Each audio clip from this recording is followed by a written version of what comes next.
नाज़रीन, इमरान खान ने न सिर्फ पीडीएम को तोड़ कर रख दिया है बल्कि मोरूसी सियासत करने वालों के भी छक्के छुड़ा दिए हैं। वो जो खान साहब को सियासत से माइनस करने के दावे करते थे, अब खुद किसी का सामना करने के काबिल नहीं रहे। इत्तलात हैं कि नून लीग के अहम तरीन दो रहनुमा न सिर्फ शरीफ बरादरान के सामने खड़े हो गए हैं बल्कि इमरान खान के बयानिए की भी तायद कर दी है। और ये भी खबरें गर्म हैं कि नून लीग में इस वक्त दो धड़े बन गए हैं, जिसने छोटे और बड़े मियाँ दोनों को ही तिगनी का नाच नचाया हुआ है। लेकिन दोस्तों, यहाँ गौर तलब कुछ सवालात हैं कि नून लीग के वो दो रहनुमा कौन से हैं जिन्होंने कप्तान के हिमायत का ऐलान कर दिया। क्या नून लीग पीडीएम में शामिल होकर अंदरूनी खलशार का शिकार हो गई है? क्या मिफ्ता इस्माइल और इमरान खान का कोई खुफिया राब्ता है? नून लीग में कौन से दो धड़े बन गए हैं? क्या पीडीएम में शामिल चंद जमातें भी कप्तान के बयानियों को सराहने लगे हैं? वीडियो में इन सारे सवालों का जवाब दिया जाएगा और बताया जाएगा कि मिफ्ता इस्माइल ने नून लीग के खिलाफ ऐलान जंग कर दिया, इसहाक डार और मिफ्ता ने पीडीएम को धोखा दे दिया, शहबाज शरीफ ने भरी महफिल में मेरी तजलील की कभी मुआफ नहीं करूंगा, शरीफ बरादरान के करीबी साथी का शिकवा, इमरान खान की नई हिकमत अमली तैयार, पंजाब के सियासत में क्या होने वाला है, बड़ी खबर आ गई। नाज़रीन, दूसरों के घर में आग लगाने से पहले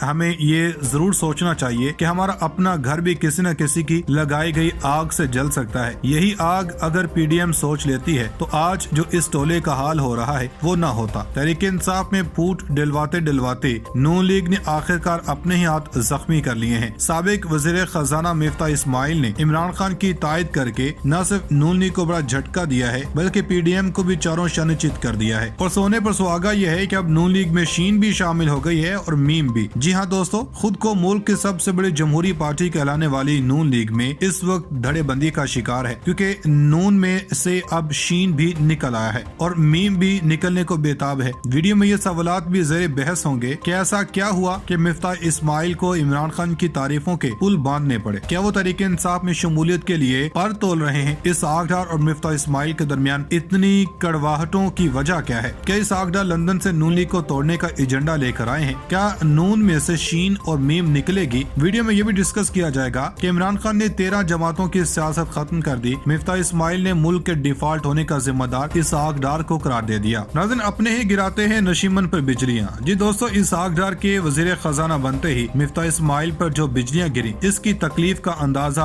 अब तो हम भी लगा सकते हैं, क्योंकि मुर्दा जब बोलता है तो कफन फाड़ कर बोलता है और मिफ्ता साहब ने भी ये काम कर दिखाया। मिफ्ता इस्माइल ने नून लीग के कौन से राज अफशा कर दिए हैं, इमरान खान के हक में क्या बयान दिया है, इस पर बात करने से पहले हम आपको बता दें कि तहरीक इंसाफ के सेक्रेटरी जनरल असद उमर ने कहा है कि 2023 में फैसला होगा कि नौजवान नस्ल आजाद मुल्क में जिंदगी गुजारेगी या गुलामी में। अवाम ताकतवर तबकों के शिकंजे में जकड़े हुए हैं। इन्होंने ट्विटर पर अपने ट्वीट में कहा कि 2023 में फैसला होगा कि आज की नौजवान नस्ल एक हकीकी तौर पर आजाद मुल्क में जिंदगी गुजारेगी या ताकतवर तबकों के शिकंजे में जकड़े हुए बैरूनी ताकतों की गुलामी में जिंदगी बसर करेगी। इसी तरह पाकिस्तान तहरीक इंसाफ के रहनुमा फवाद चौधरी का कहना है कि अरशद शरीफ कत्ल और इमरान खान पर कातराना हमले के मुकदमात आर्मी चीफ और चीफ जस्टिस की तारीख में पोजीशन का तयन करेंगे। इन्होंने समाजी राब्ते की वेबसाइट ट्विटर पर ट्वीट करते हुए कहा कि अरशद शरीफ की शहादत और इमरान खान पर कातराना हमला, ये दो मुकदमात आर्मी चीफ और चीफ जस्टिस के तारीख में पोजीशन का तयन करेंगे। फवाद चौधरी ने कहा कि इन दो लोगों पर जिम्मेदारी है कि इन दोनों मुकदमात में मुलविस असल चेहरे अवाम के सामने लाएं। ये मुकदमा ये भी तय करेंगे कि पाकिस्तान का मुस्तकबिल जमहूरियत है या बर्मा जैसा निजाम।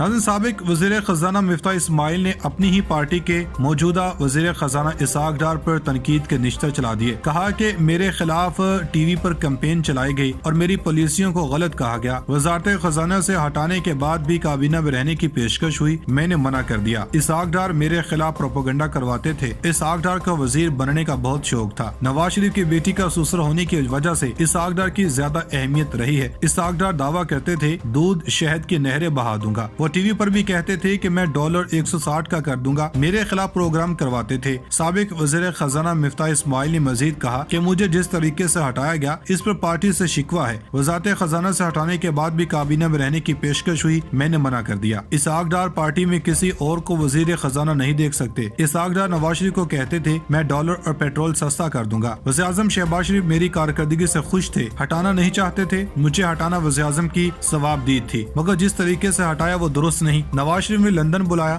12 लोगों के सामने वजारत से निकाला, ये सब इज्जत के साथ नहीं हुआ। IMF से डील भी बहाल हो गई थी और डिफॉल्ट रिस्क भी कम हो गया था। मिफ्ता इस्माइल ने मजीद कहा कि इसमें कोई शुबा नहीं कि इमरान खान एक अच्छा सियासतदान है। ہے۔ سیاسی بیانیہ بنانے میں کوئی سیاستدان ان تک نہیں پہنچ سکتا۔ اگر شہباز شریف حکومت خراب معیشت کی بہتری اور ملک کو ڈیفالٹ سے بچانے کے لیے سخت فیصلے نہیں کر سکتی تو پھر حکومت سے چپکے بیٹھنے کا کیا جواز ہے؟ یا تو فیصلے کریں یا حکومت چھوڑ دیں، کیونکہ ایسا نہیں ہو سکتا کہ حکومت بڑے فیصلے کیے بغیر کسی موضوع کے انتظار میں بیٹھی رہے اور پاکستان خدا نہ خواستہ سری لنکا جیسے حالات سے دوچار ہو جائے۔ جو سخت فیصلے کرنے ہیں ان سے مہنگائی میں مزید اضافہ ہوگا، بے روزگاری بھی بڑھے گی، غریب کے ساتھ ساتھ مڈل کلاس کی زندگی مزید مشکل ہو جائے گی۔ لیکن اگر سخت فیصلے نہ کیے گئے تو مہنگائی کا وہ طوفان آئے گا جو کسی سے سنبھالا نہیں جا سکے گا۔ ہماری قوم کے مقابلے میں سری لنکا کے لوگ بہت برداشت والے ہیں، لیکن اس کے باوجود وہاں جو کچھ ہوا وہ دنیا نے دیکھا، اور آج بھی وہاں عوام کے حالات انتہائی ناگفتہ ہیں۔ ہمارے ہاں تو عام جلسے جلوسوں اور سیاسی احتجاجوں میں جلاؤ گھیراؤ کر دیا جاتا ہے۔ اگر خدا نہ خواستہ پاکستان ڈیفالٹ کر جاتا ہے تو نہ جانے یہاں کیا کیا کچھ ہو جائے گا۔ یاد رہے کہ پاکستان ایک نیوکلیئر ریاست ہے، اور اگر یہاں بد امنی کے حالات پیدا ہو جاتے ہیں تو دنیا ہم سے جو مطالبہ کر سکتی ہے اس کو بھی مد نظر رکھنا چاہیے۔ ابھی جو سخت فیصلے کیے جانے کی ضرورت ہے ان سے نون لیگ کو سیاسی نقصان ہونے کا اندیشہ ہے، لیکن اگر ہم ڈیفالٹ کی طرف چلے گئے تو نقصان پاکستان کا ہی ہوگا، عوام کا ہوگا، اور نون لیگ کی سیاست کا تو بالکل ستیہ ناش ہو جائے گا۔ معیشت کے متعلق جو سخت فیصلے کرنے کا سوال ہے تو وہ یہ کہ پیٹرول اور ڈیزل 30-40 روپے فی لیٹر مہنگا ہوگا، جس سے سب کچھ مہنگا ہو جائے گا۔ اطلاعات کے مطابق army chief general Asim Munir کے سعودی وزیر دفاع شہزادہ خالد بن سلمان سے ملاقات ہوئی ہے۔ سعودی عرب کی سرکاری خبررساں ایجنسی SPA نے رپورٹ کیا ہے کہ ملاقات کے موقع پر سعودی وزیر دفاع نے جنرل عاصم منیر کو پاکستانی فوج کا سربراہ بننے پر مبارکباد دی۔ اس دوران دونوں ممالک کے درمیان دو طرفہ تعلقات کو مزید مضبوط اور پائیدار کرنے پر زور دیا گیا۔ بتایا گیا ہے کہ آرمی چیف بننے کے بعد جنرل عاصم منیر کا یہ پہلا غیر ملکی دورہ ہے جہاں ریاض میں ہونے والی ملاقات میں سعودی عرب کے فوج کے سربراہ اور دیگر حکام بھی موجود تھے۔ ملاقات میں برادر ملکوں کے درمیان فوجی اور دفاعی تعاون بڑھانے اور سپورٹ دینے کے طریقوں پر تبادلہ خیال کیا گیا۔ اس موقع پر مشترکہ تشویش کے اہم ترین علاقائی اور بین الاقوامی امور پر بھی بات چیت کی گئی۔ سماجی رابطوں کی ویب سائٹ ٹویٹر پر اپنے ایک بیان میں سعودی وزیر دفاع شہزادہ خالد بن سلمان نے لکھا کہ پاکستانی فوج کے سربراہ جنرل عاصم منیر سے ملاقات کر کے خوشی ہوئی۔ اس ملاقات میں